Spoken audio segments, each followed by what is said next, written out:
வானொலியில் கேட்டு மகிழ்ந்த தென்கட்சி கோ சுவாமிநாதன் ஐயா அவர்களின் இன்றொரு தகவல் தொகுப்பினை கேட்டு மகிழுங்கள். ஒரு ஊரில் ஒரு ஞானி இருக்கிறார். ரொம்ப பெரிய ஞானி. ரொம்ப வயசாகிட்டுது. கடைசி காலத்தில் அவர்கிட்ட சில பேர் வந்தாங்க. உங்கள் குரு யார் அப்படின்னு கேட்டாங்க. அவர் நிமிர்ந்து பார்த்தார். எனக்கு ஆயிரக்கணக்கான குருமார்கள் உண்டு. அவங்க பேரெல்லாம் சொல்லணும்னா இந்த காலம் பத்தாது. ஆனால் முக்கியமான ஒரு 3 பேரை பற்றி மட்டும் உங்களுக்கு சொல்கிறேன் அப்படின்னாராம். அப்புறம் சொன்னார், அந்த 3 பேரில் ஒருத்தன் ஒரு திருடன். ஒரு சமயம் ஒரு பாலைவனம் வழியாக நான் போய்கிட்டு இருந்தேன். அப்போது வழி தவறி போய் ஒரு கிராமத்துக்கு போயிட்டேன்.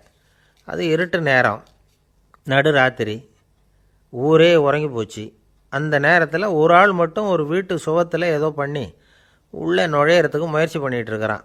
அவங்கிட்ட போய் நான் இன்றைக்கி இங்கே எங்கே தங்க முடியும் அப்படின்னு கேட்டேன். அதுக்கு அவன், இந்த ராத்திரி வேளையில் அது ரொம்ப சிரமம், ஒரு திருடனோட உங்களால் தங்க முடியும்னா நீங்கள் என்னோட தங்கலாம் அப்படின்னா. நான் அவங்க கூட 1 மாதம் தங்கியிருந்தேன். ஒவ்வொரு நாள் ராத்திரியும் இப்போ நான் என்னுடைய வேலைக்கு போகிறேன், நீங்கள் ஓய்வு எடுத்துக்கோங்க அப்படின்னு சொல்லிவிட்டு போவான். அவன் திரும்பி வந்த உடனே உனக்கு ஏதாவது கிடச்சிதான்னு நான் கேட்பேன். அதுக்கு அவன், இன்றைக்கி ராத்திரி ஒன்றும் இல்லை, நாளைக்கு மறுபடியும் முயற்சி பண்ணுவேன் அப்படின்பா. எப்பவும் அவன் நம்பிக்கை இழந்ததே கிடையாது. எப்பவும் சந்தோஷமாகவே இருப்பான். நானும் ரொம்ப காலமாக தியானம் பண்ணிக்கிட்டே இருந்தேன். ஒன்றுமே நடக்கலை. ஆனால் நான் என்ன பண்ணேன் தெரியுமா? மனசு வருத்தப்படும், நம்பிக்கை இழந்துருவேன். அப்போல்லாம் அந்த திருடனுடைய விடாமுயற்சி தான் ஞாபகத்துக்கு வரும். அதனால் அந்த திருடன் எனக்கு ஒரு குரு. என்னுடைய 2வது குரு யாருன்னா அது ஒரு நாய். இது எப்படின்னா, ஒரு சமயம் எனக்கு ரொம்ப தாகமாக இருந்தது.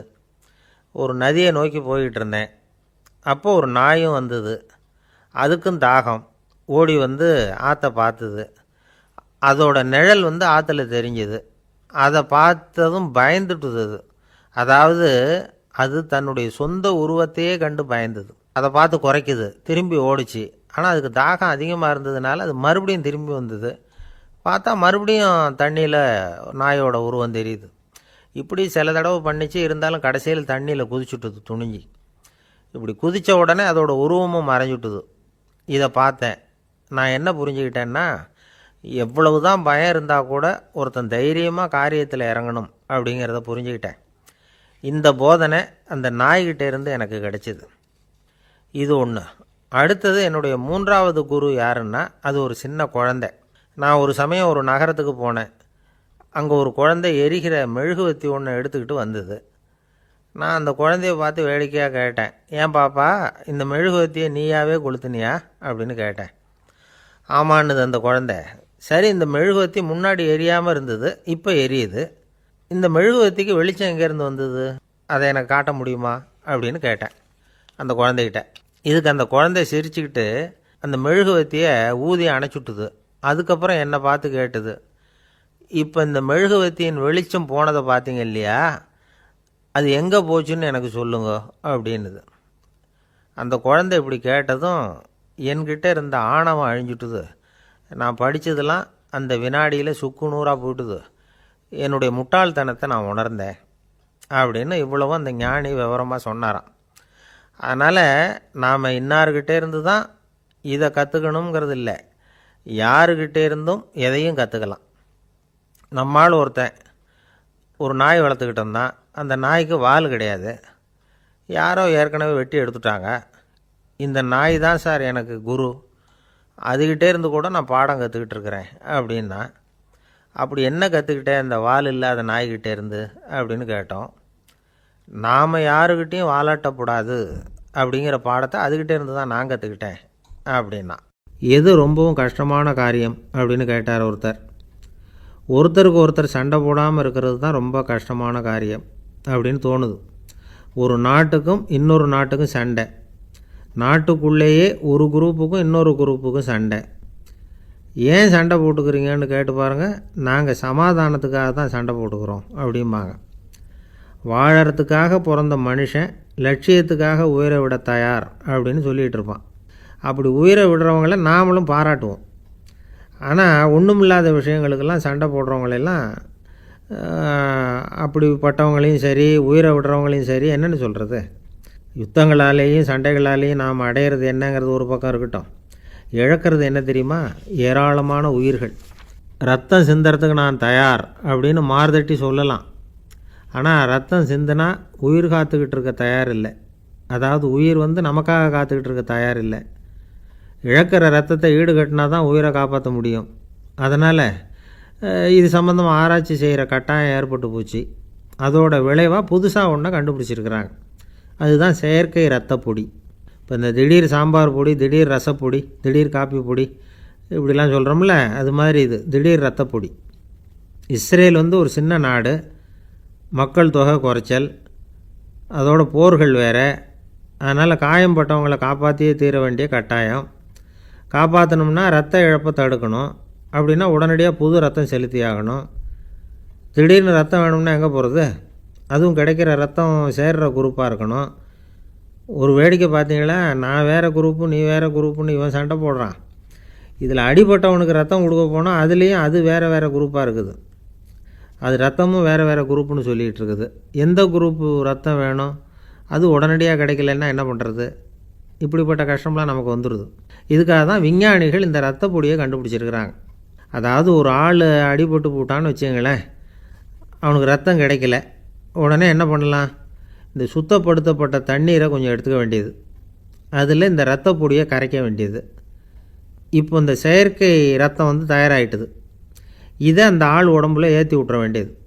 இயற்கையாக நம்ம உடம்பில் இருக்கிற ரத்தம் என்னென்ன வேலை செய்யுதோ அதே வேலையை இதுவும் செய்யும். அதாவது ஆக்சிஜனை உடம்பில் எல்லா இடத்துக்கும் எடுத்துகிட்டு போகுது. அந்த வேலையை இந்த செயற்கை ரத்தமும் செஞ்சுருது. ஆனால் ஒரு விஷயம், இந்த செயற்கை ரத்தம் ஒரு அவசரத்துக்கு தான் உபயோகப்படுத்தலாம், ஒரு முதல் உதவி மாதிரி. அதை அப்படியே நிரந்தரமாக விட்டுற முடியாது. பின்னாடி தேவையான குரூப்பு உண்மையான ரத்தம் கிடைச்ச உடனே அதை செலுத்திக்கணும்.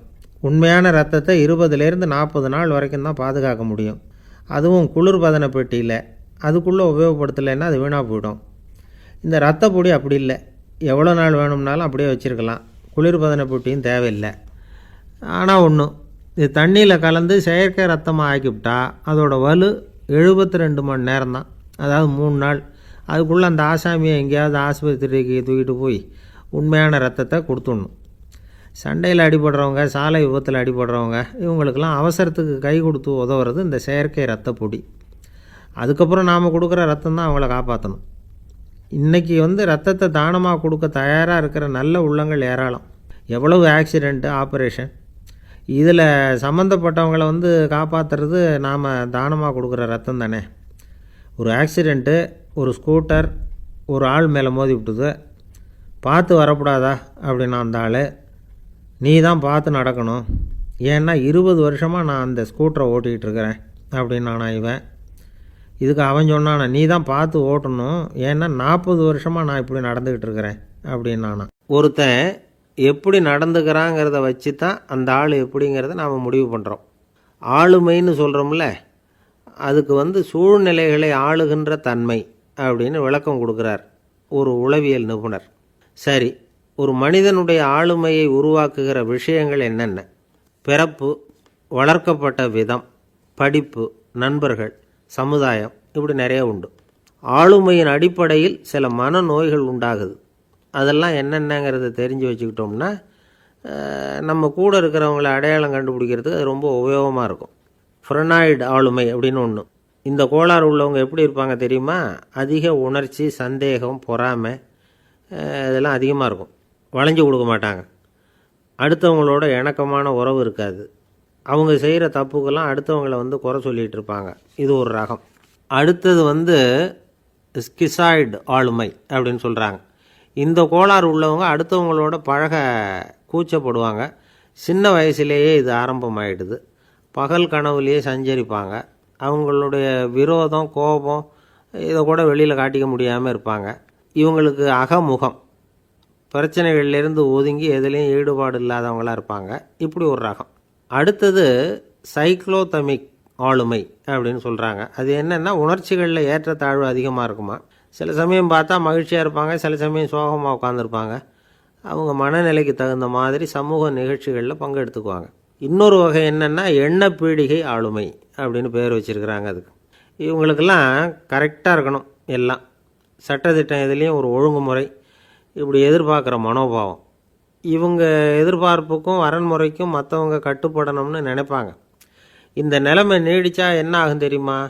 அலைக்கழிக்கிற எண்ணங்கள் திரும்ப திரும்ப ஒரே செயலை செய்ய தூண்டுற மனத்தளர்ச்சிக்கு ஆளாயிடுறாங்க. அடுத்தது ஹிஸ்டீரியா ஆளுமை. சின்ன விஷயத்தையெல்லாம் பெருசுப்படுத்தி நாடகமாக்குற நடிகர்கள் இவங்க. உணர்ச்சி அதிகம் உள்ளவங்க. இவங்க மன எழுச்சியில் பக்குவமின்மை, குழந்தைத்தனம், முதிர்ச்சியின்மை எல்லாம் இருக்கும். தன்னலம் மிக்க குணம். பிறர் தன்னை மட்டுமே கவனிக்கணும்னு நினச்சி செயல்படுறது, இதெல்லாம் இவங்க அடையாளம். அடுத்த ரகம் எப்படின்னா வளர்ச்சியற்ற ஆளுமைன்னு சொல்கிறாங்க. அடுத்தவங்களோட இணங்கி போக முடியாதவங்க, அறிவு, மன எழுச்சி, சமூக உறவு இதில் எல்லாம் போதுமான வளர்ச்சியையும் நிறைவையும் பெற முடியாதவங்க. இவங்களால வாழ்க்கையில் முன்னேற முடியாது. பிச்சைக்காரங்க, குற்றவாளிகள் இவங்ககிட்டெல்லாம் இது மாதிரியான ஆளுமை அதிகமாக இருக்குமா. அடுத்தது என்னென்னா சோர்வுடைய ஆளுமை. எதுலேயும் உற்சாகம் இல்லாமல் சோர்ந்து போயிருப்பாங்க. அதுக்கெல்லாம் நமக்கு வலிமை இல்லைப்பா அப்படின்னு சொல்லிகிட்டு இருப்பாங்க. சின்ன விஷயங்களுக்கெல்லாம் அதிர்ச்சி அடையிறது, வாழ்வின் சுவையை அனுபவிக்க முடியாதவங்க. இன்னொரு ரகம் இது கொதித்தெழும் ஆளுமைங்கிறாங்க. எதுக்கு எடுத்தாலும் ஆத்திரம், குரோதம், வன் செயல் இதிலெல்லாம் ஈடுபாடு இப்படி உள்ளவங்க. நத்தை வகை ஆளுமை அப்படின்னு ஒன்று. அடுத்தவங்க மேலே விரோதம் இருக்கும், அடிக்கணுங்கிற எண்ணம் இருக்கும். ஆனால் அதை அப்படியே வெளியில் காட்டாமல் அதே சமயம் அமைதியான முறையில் வெறுப்பை வெளிக்காட்டுற ரகம். இவங்கெல்லாம் பேசாமல் கம்முன்னு இருந்துக்கிட்டே நினச்சதை நிறைவேற்றிக்கிடுவாங்க. முன்ஜாக்கிரதை ஆளுமை அப்படின்னு ஒரு ரகமாக. பாதுகாப்பின்மை, சந்தேகம், முழுமையின்மை, அறவேக்காட்டுத்தனம் இந்த மனப்போக்கு அதிகமாக இருக்கிறதுனால அகம்பாவம், புடிவாதம், எச்சரிக்கை எல்லாம் அளவுக்கு மீறி இருக்கும். இதுவரைக்கும் நாம் பேசிக்கிட்டு இருந்த ஆளுமை பண்புகள் அளவுக்கு அதிகமாக போயிட்டுதுன்னா ஆளுமை கோளாறுகள் ஏற்படும். அதன் அடிப்படையில் மனவியாதிகள் வருமா. அதனால் இணக்கமான, எல்லாரும் விரும்புகிற இயல்பான ஆளுமையை பெறுவதற்கு நாம் முயற்சி செய்யணும் அப்படிங்கிறது மனோதத்துவ நிபுணர்களுடைய ஆலோசனை. ஒருத்தர் ஒரு மனோதத்துவ டாக்டரை தேடிட்டு வந்தாராம். டாக்டர், எனக்கு மனசில் ஏதோ வியாதி, ஆளுமை கோளாறு, அதாவது எனக்கு சீக்கிரமாக செத்து போனால் தேவையில்லைன்னு தோணுது அப்படின்னாராம். உடனே அந்த டாக்டர், சரி அப்படின்னா இங்கே இருங்க, நான் வைத்தியம் பார்க்குறேன் அப்படின்னாராம். ஊருக்கு வெளியில் அமைதியான ஒரு இடம், அங்கே ஒரு ஆசிரமம், அங்கே ஒரு சாமியார். அவர் தினமும் நல்ல போதனைகள்லாம் செய்வார். பல பேர் போய் அங்கேயே சில நாள் தங்கி இருந்து அவர் சொல்கிற அறிவுரைகளை எல்லாம் கேட்டுக்கிட்டு வர்றது வழக்கம். ஒரு தடவை அவரை பார்த்துட்டு போகிறதுக்காக 3 வெளியூர் தம்பதிகள் வந்தாங்களாம். அந்த மடத்திலேயே சாப்பிட்டுக்கிட்டு தங்கியிருந்து அவங்களுடைய போதனைகளை கேட்டுக்கிட்டு போகணுங்கிறது அவங்க நோக்கம். காலையில் குளிச்சுட்டு பூஜையில் உட்காந்தார் அந்த சுவாமி. இவங்களும் குளிச்சுட்டு அந்த பூஜையை பார்க்குறதுக்காக அவர் முன்னாடி உட்காந்தாங்க. பூஜை ஆரம்பமாச்சு. சம்பிரதாயப்படி அது ரொம்ப நேரம் நடந்துக்கிட்டே இருக்குது. இவங்களுக்கு நல்ல பசி இருந்தாலும் இந்த நேரத்தில் அதை எப்படி வெளியில் காட்டிக்கிறது? பேசாமல் இருந்தாங்க. அந்த சுவாமி பூஜையை முடித்தார். அதுக்கப்புறம் பேச ஆரம்பித்தார். பேச்சு அருமையாக தான் இருந்தது, அமிர்தமாக தான் இருந்தது. இருந்தாலும் இவங்களுக்கு இருக்கிற வயிற்று பசி அது சரியாக கவனிக்க விடலை. அந்த சுவாமியே இதை கவனித்ததா தெரியல. இவங்களுக்கு மனசுக்குள்ளே ஒரு எண்ணம், உள்ளே சாப்பாடு தயாராகிட்டு இருக்கும் போல இருக்குது, இந்த பேச்சு முடிஞ்சது நம்மளை உள்ளே அழைச்சிட்டு போய் சாப்பாடு போடுவாங்கன்னு நினைக்கிறோம் அப்படின்னு இவங்களாம் நினச்சிக்கிட்டாங்க. ஆனால் சுவாமி இதை பற்றி எதுவுமே பேசலை, கண்டுக்கலை. ஒரு அம்மாவால் அதுக்கு மேலே சும்மா இருக்க முடியுமா? முடியல. சாப்பாட்டை கவனிக்கலாமா அப்படின்னு சொல்லி மெதுவாக ஆரம்பித்தாங்க. கவனிக்கலாமே அப்படின்னு உள்ளே அழைச்சிட்டு போனார் சுவாமி. இவங்க ரொம்ப அவசரமாக எழுந்திரிச்சு உள்ளே ஓடினாங்க. அங்கே ஒரு மேஜை மேலே ஒரு கிண்ணம் மூடி இருந்தது. இதுதான் சாப்பாட்டு மேஜை போல் இருக்குது, இங்கே சாப்பாடு வந்துடும் அப்படின்னு நினச்சாங்க. உடனே போய் சுற்றி உட்காந்துக்கிட்டாங்க. சுவாமி அந்த கிண்ணத்தை எடுத்து அந்த அம்மா கிட்ட கொடுத்தார். அவங்க அதை வாங்கி மூடியை திறந்து பார்க்குறாங்க. உள்ளே ஒரு சாவி இருக்குது. சரிதான், இது சமையலறை சாவி போல் இருக்குது, அங்கே போய் அதை திறந்து சாப்பாட்டை நாமே எடுத்துக்கிட்டு இங்கே வச்சுக்கிட்டு சாப்பிட்ணும் போல் இருக்குது அப்படின்னு நினச்சாங்க. சாவி இருக்கு இல்லையா, வாங்க பூட்டு நிறையா காட்டுறேன் அப்படின்னு சுவாமி அவங்கள அழைச்சிட்டு போனார், காட்டினார். இவங்க அந்த அறையை ரொம்ப ஆவலோடு திறந்தாங்க. உள்ளே பார்த்தா அங்கே அரிசி, பருப்பு, விதவிதமான காய்கறி எல்லாம் இருக்குது. சமையலுக்கு வேண்டிய மிளகாய், எண்ணெய், பால், தயிர், நெய் இப்படி எல்லாமே இருக்குது. அடுப்பு, விறகு, நெருப்பு போட்டி அது கூட அங்கே இருக்குது. சாப்பாடு தயாராக இருக்கும்னு நினச்சிக்கிட்டு போனால் இப்படி இருக்குதே அப்படின்னு சொல்லி அதை பார்த்ததும் ரொம்ப சோர்ந்து போட்டாங்க அவங்க. சுவாமி, என்ன இது சாப்பாடு இல்லையா அப்படின்னாங்க. அதுதான் சாப்பாட்டுக்கு வேண்டிய எல்லாம் இங்கே இருக்குதே, அடுப்பு மூட்டி நீங்கள் தான் அவங்கவுங்க ருசிக்கு தகுந்த மாதிரி சமைச்சிக்கணும், இந்த சன்னியாசிக்கு எப்படி சமைக்க தெரியும் அப்படின்னு கேட்டார் சுவாமி. சாப்பாடு தயாராக இருக்கும்னு நாங்கள் எதிர்பார்த்தோம் அப்படின்னாங்க. நீங்கள் இப்படி சொல்லுவீங்கன்னு நானும் எதிர்பார்த்தேன். இது வரைக்கும் நான் எவ்வளவோ தத்துவமெலாம் எடுத்து சொன்னேன். எல்லாத்தையும் விட இதுதான் அனுபவபூர்வமான தத்துவம். ஆண்டவன் நமக்கு நல்ல மனசை கொடுத்துருக்குறான், நல்ல வாய்ப்புகளையும் தந்திருக்கிறான், அதையெல்லாம் பயன்படுத்திக்கக்கூடிய மூளையையும் சிந்தனையையும் கொடுத்துருக்குறான். அதனால் அடுப்பை தான் நீங்கள் மூட்டணும், அடுப்பை நீங்கள் தான் மூட்டணும், உங்களுக்கு உகந்ததை நீங்கள் தான் சமைச்சு ருசித்து அனுபவிக்கணும். ஆண்டவனே அதை செஞ்சுக்கிட்டு இருக்க மாட்டான் அப்படின்னாராம் அந்த சுவாமி. நம்முடைய வாழ்க்கையில் பல நல்ல பலன்களை பெறுறதுக்கு நாம் தான் முயற்சி பண்ணணும். அதுக்குரிய சூழ்நிலையை தான் ஆண்டவன் கொடுப்பானே தவிர அதை விளக்கறதுக்காக தான் அந்த சுவாமி அப்படி செஞ்சு காட்டியிருக்கிறார். இது ஒரு பெரியவர் இப்படி ஒரு விளக்கம் கொடுத்தார். அதுக்கப்புறம் அந்த 3 தம்பதிகளும் தெளிவடைஞ்சுட்டாங்களாம். நாம் தெளிவடைகிறது எப்போங்கிறது தான் தெரியல அப்படின்னு பல பேர் இதை கேட்டுட்டு சொல்லிகிட்டு இருக்கிறாங்க. இந்த கதையை நம்முடைய நண்பர் ஒருத்தர்கிட்ட சொன்னேன். அந்த நண்பர் ரொம்ப சந்தோஷப்பட்டார். நீங்கள் சொல்கிறது கரெக்டு சார், ஆனால் நான் அதை விட ஒரு படி மேலே சார். எனக்கெல்லாம் அரிசி பருப்பு இருக்கிற ரூம் எதுன்னு கையை காட்டிட்டா போதும், உடனே கிண்ணத்துலேருந்து சாவியை எடுத்து கொடுக்கணுங்கிற அவசியம்லாம் இல்லை எனக்கு. அப்புறம் எப்படி ரூமை திறந்துருவீங்க அப்படின்னு கேட்டேன். பூட்டை உடச்சி திறந்துருவேன், அதுதான் எனக்கு பழக்கம் அப்படிங்கிறார். உலகத்தில் எது எதுக்கோ ஆராய்ச்சி கூடங்கள் இருக்குதுல்ல, அது மாதிரி தூக்கத்தை பற்றி ஆராய்ச்சி பண்ணுறதுக்கு ஒரு ஆராய்ச்சி கூடம் இருக்குது. அப்படி ஆராய்ச்சி பண்ணணும்னா அதுக்கு மூழ்கிக்கிட்டு இருக்கணும்ல. அதனால தான் அந்த ஆராய்ச்சி கூடம் இங்கே இல்லை. அமெரிக்காவில் பாஸ்டன் பல்கலைக்கழக மருத்துவமனையில் அது இருக்குது. அங்கே தூக்கத்தை பற்றி பலவிதமான ஆராய்ச்சிகள் பண்ணிகிட்டு இருக்கிறாங்க. அந்த ஆராய்ச்சி கூடத்தில் இயக்குனராக இருக்கிற ஒரு நிபுணர் அவர் என்ன சொல்கிறார் தெரியுமா? உங்களுக்கு தூக்கம் வரலையா, நீங்கள் நல்லா தூங்கிறதுக்கு தாராளமாக சில யோசனைகளை என்னால் சொல்ல முடியும் அப்படிங்கிறார். யோசனை தானே, காசா பணமாக கேட்டு வச்சுக்கலாமே. உணவு, மனநிலை, தூங்கும் இடத்தோட சூழ்நிலை, படுக்கைக்கு செல்கிறப்போ உள்ள பழக்க வழக்கங்கள், இது காரணமாக ஒருத்தருக்கு தூக்கம் வராமல் போகலாம். தூக்கம் வராததுக்கு இதுதான் காரணம்னா அதையெல்லாம் சுலபமாக கட்டுப்படுத்தலாங்கிறார் அவர். தூக்கத்தை வரவழைக்கக்கூடிய ஒரு நல்ல மருந்து உடற்பயிற்சி. ஆனால் ஒன்று, படுக்க போகிற நேரத்தில் இது மாதிரி உடற்பயிற்சிகள் எல்லாம் செய்யக்கூடாது. கொஞ்சம் முன்னாடி பகல்லையே இந்த பயிற்சிகளை செய்கிறது நல்லது. தூக்கம் வராமல் அவதிப்படுறவங்க பிற்பகல் நேரங்களில் காஃபி, டீ இது மாதிரி பானங்களை சாப்பிடக்கூடாது. மது அருந்துறது கூட தூக்கத்தை பாதிக்கும். வெது வெதுப்பான நீரில் குளிக்கிறது, தியானத்தில் ஈடுபடுறது, ஓய்வாக இருக்கிறது, படுக்கிறது, அதாவது படுக்கிறதுக்கு முன்னாடி ஒரு குவளை பால் சாப்பிட்றது, இதெல்லாம் தூக்கத்தை வரவழைக்கிறது ரொம்ப உதவியாக இருக்கும். இன்னொரு விஷயம் என்னென்னா, தூங்கி ஆகணுமேங்கிற கவலை வேண்டியதில்லை. அப்படி நினச்சி கவலைப்படுறதை விட்டுடணும். தூக்கம் வரலையா, உடனே படுக்கையை விட்டு எழுந்திருக்க வேண்டியது. வெளியில் வாங்க, வேறு ஏதாவது வேலையில் ஈடுபடுங்க, கொஞ்சம் நேரம் உலாவுங்க, அல்லது ஏதாவது ஒரு புஸ்தகத்தை எடுத்து படிங்க. களைப்பு ஏற்பட்டால் மறுபடியும் படுக்கைக்கு போங்க, தூக்கம் தானாக வந்துடும். ஒரு விஷயத்தை மட்டும் நல்லா ஞாபகத்தில் வச்சுக்கணும். படுக்கைக்கு போகிறப்போ உங்கள் மற்ற எல்லா பிரச்சனைகளையும் மறந்துடணும். அது எப்படி சார் முடியும், அந்த நேரம் தானே எல்லா பிரச்சனையும் வரிசையாக ஞாபகத்துக்கு வருது அப்படின்னு நாம் நினைக்கலாம். ஆனால் பழக்கத்தில் அதை நாம் மாற்றிக்க முடியும்.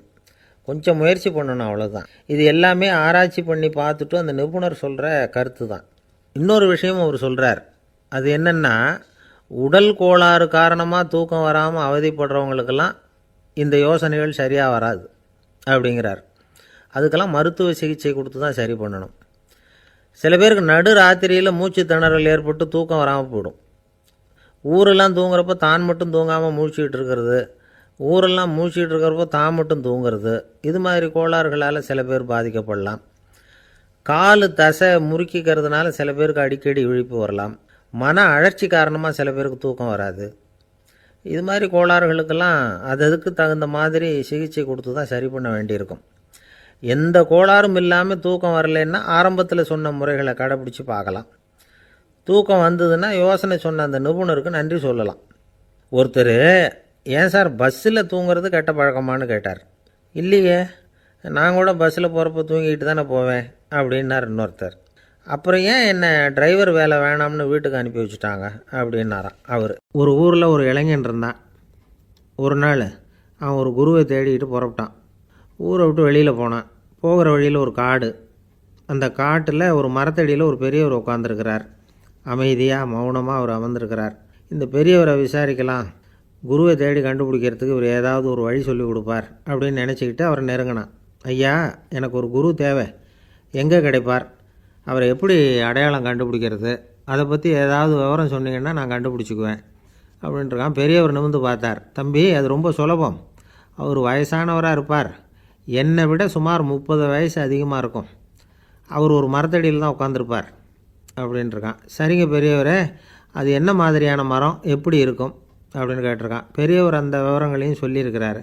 அது மட்டும் இல்லை, சந்திக்கிற நாள், நேரம், வினாடி முதற்கொண்டு எல்லா விவரங்களையும் துல்லியமாக சொன்னாராம்.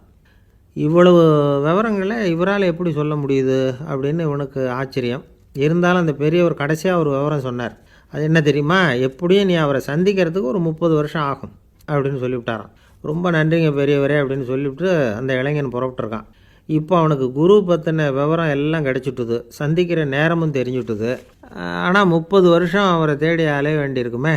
அவன் தேட ஆரம்பித்தான். காடு மலை எல்லாம் சுற்றி அலைஞ்சான். பல வருஷங்கள் தேடினான். அழுத்து போயிட்டான். கடைசியில் அவனுக்கும் வயசாகிட்டுது. கடைசியில் தன்னுடைய சொந்த ஊருக்கே திரும்பி போய்கிட்டு இருந்தான். அங்கே ஒரு மரத்தடியில் அவன் தேடிக்கிட்டு இருந்த குருநாதர் கிடைச்சார். யார் அவருன்னா, 30 வருஷத்துக்கு முன்னாடி வழி சொல்லி கொடுத்தாருல அதே பெரியவர். அவருக்கு இப்போ 30 வயசு அதிகமாக இருந்தது. அதே மரம். அன்னைக்கு பெரியவர் சொன்ன அடையாளம் இப்போ பொருத்தமாக இருந்தது. இப்போ அந்த பெரியவர் சொன்னார், சரியாக வந்து சேர்ந்துட்டேன், வா, உனக்காக தான் நான் இவ்வளவு காலமும் காத்துக்கிட்டு இருந்தேன் அப்படின்னாராம். என்ன சொல்கிறீங்கன்றிருக்கான். 30 வருஷத்துக்கு முன்னாடி என்கிட்ட வந்தியே, அப்போவே என் காலம் வந்து முடிஞ்சு போயிருந்தது. அப்போவே என்ன உனக்கு அடையாளம் தெரியல, அதனால் இவ்வளவு காலம் உனக்காக காத்துட்ருக்கும்படி ஆகிட்டுது அப்படின்னாராம். ஐயா, அப்போவே நீங்கள் சொல்லியிருக்கலாமே, இதுதான் 30 வருஷம் கழித்து நீ சந்திக்க போகிற இடம், நான் தான் உன்னுடைய குரு அப்படின்னு சொல்லியிருக்கலாமே அப்படின்ட்டுருக்கான். அந்த பெரியவர் சிரிச்சுக்கிட்டே இதுக்கு பதில் சொன்னாராம். நான் எவ்வளவோ விவரமாக தான் சொன்னேன், நீ சரியாக புரிஞ்சிக்கல. காரணம், அப்போது நீ போதுமான அளவுக்கு பக்குவம் பெற்றிருக்கவில்லை. அதனால் புரியும் சக்தி இல்லாமல் போயிட்டுதப்போ 30 ஆண்டு காலம் நீ அலைஞ்சி தெரிஞ்சிருக்கிற. அது காரணமாக இப்போ உனக்கு அந்த பக்குவம் வந்துட்டுது. அதனால தான் அடையாளம் காண முடிஞ்சுது, நானே உன்னுடைய குரு அப்படின்னாராம். இதிலேருந்து என்ன தெரியுதுன்னா, ஆன்மீகத்தில் மாணவனாக சேர்றதுக்கு கூட ஒரு பக்குவத்தன்மை தேவைப்படுது. ஒரு பெரிய ஞானி, அவர்கிட்ட சீடனாக இருக்க ஒருத்தன் வந்தான், எதிரில் நின்னான். ஞானி அவனை வெகு நேரம் உற்று பார்த்தார். அப்புறம் சொன்னார், சீடனாக இருக்கிறது ரொம்ப சிரமம்னார். நான் தயாராக இருக்கிறேன்னா. அது இன்னமும் சிரமமாச்சே, இங்கே வந்து குருவாக இருக்கிறது மட்டுமே சுலபம் அப்படின்னாராம். அப்படின்னா நான் குருவாகவே ஆயிடுறேன் அப்படின்னானா. இது போலவே இந்த காலத்தில் கதை ஒன்று உண்டு. ஒரு பள்ளிக்கூடத்தில் வகுப்பு ஆசிரியர் மாணவனை திட்டிக்கிட்டு இருந்தார். டேய், நீ 100க்கு 10 மார்க்கு தான் வாங்கிக்கிட்டு இருக்க. இவ்வளவு மோசமாக நீ படித்தா கடைசியில் மாடு மேய்க்கிறது கூட லாய்க்கு இல்லாதவனா ஆகிடுவேன். அதுக்கப்புறம் என்ன செய்ய போகிற அப்படின்னாராம். பையன் தலையை சொரிஞ்சிக்கிட்டே சொன்னானா, சார் அப்படின்னா ஒன்று செய்கிறேன் அப்படின்னானா. இவர் கேட்டிருக்கார், என்ன செய்ய போகிறேன்னு. வேறு என்ன சார், உங்களை மாதிரி ஒரு ஆசிரியர் ஆகிடுறேன் அப்படின்னானா. வாழ்க்கையில் சில சந்தர்ப்பங்களில் நாம் வந்து சில அவமானங்களை சந்தித்தே தீர வேண்டியிருக்கு. என்ன பண்ணுறது, காலம் அப்படி. அவமானப்படுறவங்க உடனே அடங்கி போய்டுறது தான் உலக வழக்கம். அவமானப்பட்டால் உடனே சீறி எழறவங்களும் உண்டு. ஆனால் அதையே ஒரு சவாலாக எடுத்துக்கிட்டு முன்னுக்கு வர்றவங்களும் சில பேர் இருக்கிறாங்க. அவங்க ரொம்ப அபூர்வம். இன்றைக்கி மனோதத்துவ நிபுணர்கள்லாம் என்ன சொல்கிறாங்க தெரியுமா, அவமானப்பட்டுட்டா உடனே அடங்கி போயிடக்கூடாதான். அதையே ஒரு சவாலாக எடுத்துக்கிட்டு மனசில் ஒரு வைராக்கியத்தோடு முயற்சி பண்ணினா வாழ்க்கையில் எல்லாரும் முன்னேறலாமா. அவமானங்கிறத நாம் வந்து வைராக்கியமாக மாற்றிக்கணும். அதுதான் வெற்றிக்கு வழி. ராமர் வந்து இந்த பூமியில் பிறந்ததே ஒரு வைராக்கியத்தினால தான் சார் அப்படின்னார் ஒருத்தர். எப்படிங்க அது அப்படின்னு கேட்டேன். அவர் சொன்னார், தசரதருக்கு ராமர் வந்து குழந்தையாக வந்து பிறக்கணும், அப்போ தான் இங்கே இருக்கிற கஷ்டங்கள்லாம் நீங்கும் அப்படின்னு சர்வ லோகமும் எதிர்பார்த்துக்கிட்டு இருக்குது. ஆனால் அவர் எப்போ வந்து பிறப்பார் அப்படின்னு யாருக்கும் தெரியல. அந்த காரியம் சீக்கிரம் நடக்கணுமே, அதுக்கு என்ன பண்ணுறது. நாரதர் வந்தார் ஒரு நாள் தசரதரை தேடி. தசரதா, உனக்கு ஒரு செய்தி தெரியுமான்னு ஆரம்பித்தார். அவர் எப்பவும் இப்படித்தானே ஆரம்பிக்கிறது வழக்கம். என்ன விஷயம்னு கேட்டார் தசரதர். தசரதா, நீ அடிக்கடி உன்னோட தேரில் ஏறிக்கிட்டு தேவலோகத்துக்கு போகிற, அங்கே போகிற வர்ற எல்லாம் பண்ணிகிட்ருக்க, எல்லாம் சரி. தேவலோகத்துலேயும் உன்னை நல்லபடியாக தான் வரவேற்கிறாங்க.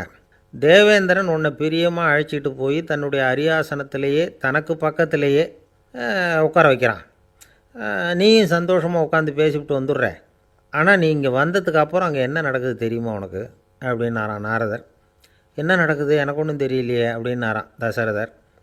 நாரதர்கிட்ட வந்து கிட்டத்தில் வந்து கேட்டிருக்கார், கொஞ்சம் சொல்லுங்கள் என்னது அப்படின்னு. அவர் நெருங்கி வந்தாராம் நாரதரும். மெதுவாக அவர் காதோட காதாக சொன்னாராம். அதாவது நம்ம பாஷையில் சொல்லப்போனால் பற்ற வைக்கிறார். நீ அங்கே தேவேந்திரங்கிட்ட உட்காந்து பேசிவிட்டு வந்த பிறகு நீ அங்கே உட்காந்துருந்த அரியாசனத்தை தண்ணி ஊற்றி கழுவி சுத்தப்படுத்துகிறாங்க. நீ என்ன அந்த அளவுக்கு சுத்தம் இல்லாத ஆளா? தினம் குளிக்காமையாக இருக்கிற அப்படின்னாராம். தசரதருக்கு இது ரொம்ப அவமானமாக போயிட்டுது. அப்படியே செய்கிறாங்க அப்படின்னாராம். ஆமாம், நீ வேணும்னா நான் சொல்கிறது உண்மையா இல்லையா அப்படின்னு சோதனை பண்ணி பார்த்துக்கோ அப்படின்னாராம் நாரதர். உடனே தசரதர் இதுக்காகவே புறப்பட்டு தேவலோகம் போனார். அங்கே வழக்கம் போலவே இவரை கூப்பிட்டு உட்கார வச்சு பேசிக்கிட்டு இருந்தான் தேவேந்திரன். கொஞ்ச நேரம் பேசிக்கிட்டு இருந்துட்டு சரி நான் கிளம்புறேன்னு புறப்பட்டார். சரி, அவனும் வாசல் வரைக்கும் வந்து வழி அனுப்பி வச்சுட்டு உள்ளே போயிட்டான். தசரதர் வெளியில் கொஞ்ச நேரம் மறைஞ்சி இருந்துட்டு மெதுவாக உள்ளே எட்டி பார்த்தார் என்ன நடக்குதுன்னு.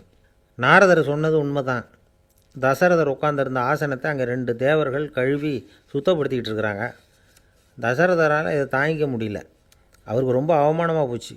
நேராக கிடுகிடுன்னு தேவேந்திரங்கிட்டே போனார். நான் உட்காந்துருந்த இருக்கையை சுத்தம் பண்ணுறியே, நான் என்ன அந்த அளவுக்கு பாவியா அப்படின்னு கேட்டார். ரொம்ப கோபமாக கேட்டார். தசரதரே, மனுஷனுக்கு 3 கடன்கள் உண்டு. தேவ கடன், ரிஷி கடன், பித்ரு கடன். இதை தீர்க்காதவன் பாவியாகிறான்.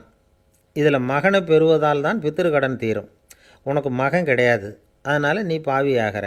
பாவி உட்காந்துருந்த இடம்ங்கிறதுனால அதை சுத்தம் செய்ய வேண்டியது எங்கள் கடமை அப்படின்னு நானும் தேவேந்திரன். இந்த இடத்துல தசரதருக்கு ஏற்பட்ட அவமானம் ஒரு வைராக்கியமாக மாறிச்சு. தேவேந்திரனே கேட்டுக்கோ, ஒரு மகனை பெற்ற பிறகு தான் இந்த சபையில் மறுபடியும் அடி எடுத்து வைப்பேன் அப்படின்னு சொல்லிவிட்டு போயிட்டாராம். போய் புத்திர காமேஷ்டி யாகம் பண்ணார். புத்திரர்கள் பிறந்தார்கள். இந்த கதையில் உள்ள கருத்து என்னென்னா, தேவேந்திரன் தசரதரை அப்படி அவமானப்படுத்தலைன்னா அவருக்கு இப்படி ஒரு வைராக்கியம் பிறந்திருக்குமா? யோசித்து பார்க்கணும். நமக்கு ஏற்படுகிற சில அவமானங்களையும் வைராக்கியமாக மாற்றிக்குவோம். அப்படி மாற்றிக்கிட்டோம்னா வாழ்க்கையில் வந்து முன்னேறலாம். நம்ம ஆளுங்க சில பேர் அவமானத்தை வந்து வைராக்கியமாக மாற்றிக்கிறது எப்படி தெரியுமா? நம்மக்கிட்ட ஒரு பையன் சொன்னான், எங்கள் அப்பா என்னை எல்லாருக்கும் முன்னாடி வச்சு திட்டிவிட்டார், பொறுப்பு இல்லாமல் ஊர் சுற்றுறேன்னு சொல்லி அவமானப்படுத்தி விட்டார். இனிமேல் நீ என் முகத்திலேயே முழிக்காதரா போடான்னு வேற சொல்லிவிட்டார். எனக்கு ரோஷம் வந்துட்டுது. அந்த அவமானத்தை வைராக்கியமாக மாற்றிக்கிட்டேன். அன்னையிலேருந்து அவர் முகத்திலேயே முழிக்கிறது இல்லை அப்படின்னா. அப்படியான்னு கேட்டோம். ஆமாங்க, அவர் வீட்டில் இல்லாத நேரமாக பார்த்து உள்ளே சமையல் கட்டுக்கு போய் சாப்பிட்டுட்டு நைஸாக வெளியில் வந்துடுவேன் அப்படிங்கிறான் அவன். ஒரு விவசாயி விதைக்கிறதுக்காக வயல்வெளி பக்கம் போகிறார். விதைகளை அள்ளி வீசினார். அப்போ என்ன ஆச்சுன்னா, சில விதைகள் வந்து பாதை ஓரத்தில் விழுந்தது. சில விதைகள் முள் செடிகள் மண்டி இருந்த புதருக்கு இடையில் விழுந்தது. சில விதைகள் நல்ல நிலத்தில் விழுந்தது. பாதை ஓரத்தில் விழுந்த விதை என்ன ஆச்சுன்னா, அதெல்லாம் பறவைகள் கண்ணில் போட்டுவிட்டுது. உடனே வந்து உட்காந்து கொத்தி தின்னுட்டு போட்டுது. அதிகமாக மண் இல்லாத பாறை பகுதியில் விழுந்த விதையெல்லாம் லேசாக வேர் விட்டு முளைக்க ஆரம்பிச்சிது. அதுக்கப்புறம் வேர் கீழேயும் ஆழமாக போக முடியல, மேலேயும் சூரிய வெப்பம் அதிகம் தாங்க முடியல, எல்லாம் காஞ்சி கருகி போட்டுது. புதர் பகுதியில் சில விதைகள் விழுந்தது இல்லையா, முள் செடிகள் காடாக மண்டி போயிருந்தது. அதனால் முளைச்சி வர்ற செடிக்கு நெருக்கடி அதிகமாக போட்டுது. சரியாக வளர முடியல, விளைச்சலும் சரியாக இல்லை. நல்ல நிலத்தில் விழுந்த விதைகள் மட்டும் நல்லா முளைச்சிது, நல்லா வளர்ந்தது, விளைச்சலும் பிரமாதமாக இருந்தது. இந்த கதையை சொல்லிவிட்டு கேட்க செவியுள்ளோர் கேட்கட்டும் அப்படிங்கிறார் இயேசு பெருமான். ஆமாம், இயேசு கடலில் நின்ற படகு ஒன்றில் உட்காந்துருக்கிறார். கடற்கரையில் ஏராளமான மக்கள் உட்காந்துருக்கிறாங்க. அந்த சமயத்தில் தான் இயேசு வந்து ஓமைகள் மூலமாக மக்களுக்கு பல உண்மைகளை சொல்லிகிட்டு இருக்கிறார். மக்கள் அந்த கதையை கேட்டுட்டு ஒன்றும் புரியாமல் முழிக்கிறாங்க. அதை கவனித்த இயேசு அந்த ஓமையை விளக்க ஆரம்பித்தார். இதில் அந்த விதைக்கிறவர் தான் இறைவன். அவருடைய வார்த்தைகளை விதைக்கிறார். அந்த வார்த்தைகளை கேட்கிற மக்கள் அந்த விழுந்த விதைகள் மாதிரி 4 வகையானவர்கள். சில பேர் பாதை ஓரத்தில் விழுந்த விதைகள் மாதிரி. இறைவன் வார்த்தைகளை அவங்க கேட்குறாங்க, ஆனால் தீய எண்ணங்கள் செய்கைகள் மூலமாக விதைக்கப்பட்ட வார்த்தைகள் அழிஞ்சு போடுது. இறைவன் வார்த்தைகளை கேட்ட உடனே மகிழ்ந்து போய் உடனே சில பேர் அதை ஏற்றுக்கிறாங்க. இவங்கெல்லாம் அந்த பாறை பகுதியில் விழுந்த விதைகள் மாதிரி. அதனால் இவங்கெல்லாம் வேறு இல்லாதவங்க. கொஞ்ச காலத்துக்கு இறை வார்த்தைகளுக்கு கீழ்ப்படிந்து நடப்பாங்க. அதனால் ஏதாவது இடைஞ்சல் ஏற்பட்டால் உடனே தடுமாறுவாங்க. தங்கள்கிட்ட இருக்கிற நல்ல பண்புகளை விட்டுட்டு பாவ வழிகளுக்கு போயிடுவாங்க. முள் செடிகளுக்கு இடையில் விழுந்த விதைகள் மாதிரி உள்ளவங்க யாருன்னா, இவங்களுக்கு உலக கவலை உண்டு, செல்வத்தின் மீது மயக்கம் உடையவர்கள், உலக ஆசைகள் இவங்களுக்குள்ளே பூந்துடுறதுனால அங்கே இருக்கிற நல்ல பண்புகள் மறைஞ்சு போயிடுது. அதனால் அவங்களும் உபயோகம் இல்லாதவங்களாக ஆயிடுறாங்க. நல்ல மனிதர்கள் நல்ல நிலத்தில் விழுந்த விதைகளுக்கு ஒப்பானவர்கள். இவங்க இறை வார்த்தையை கேட்குறாங்க, அதை ஏற்றுக்கிறாங்க, அவங்களும் நல்லபடியாக வாழுறாங்க, அடுத்தவங்களுக்கும் உபயோகமாக இருப்பாங்க. இதுதான் இயேசு சொன்ன விளக்கம். நல்ல வார்த்தைகளை கேளுங்கள், நல்ல வார்த்தைகளை ஏற்றுக்கொள்ளுங்கள், அடுத்தவங்களுக்கு உபயோகமாக இருங்க. இதுதான் பெரியவங்கள்லாம் நமக்கு சொல்லுகிற உபதேசம். ஒரு அப்பா தன்னுடைய மகனுக்கு உபதேசம் பண்ணார். இதை பாருப்பா, நல்ல வார்த்தைகளை கேட்கணும், எப்போதுமே மகன் அப்பா பேச்சை கேட்குறது நல்லது அப்படின்னாராம். நீ ஏதாவது ஒரு தப்பு பண்ணால் என் தலையில் ஒரு முடி நரைச்சி வெள்ளையாக போடும்பா, நீ செய்கிற ஒவ்வொரு தப்புக்கும் என் தலையில் ஒவ்வொரு முடி வெள்ளையாயிடும் அப்படின்னாராம். பையன் யோசித்தான், அப்பா இப்போ தான் எனக்கு புரியுது, தாத்தாவோட தலைமுடி பூராவும் வெள்ளையாக இருக்கிறதுக்கு என்ன காரணங்கிறது எனக்கு இப்போ தான் புரியுது அப்படின்னானா.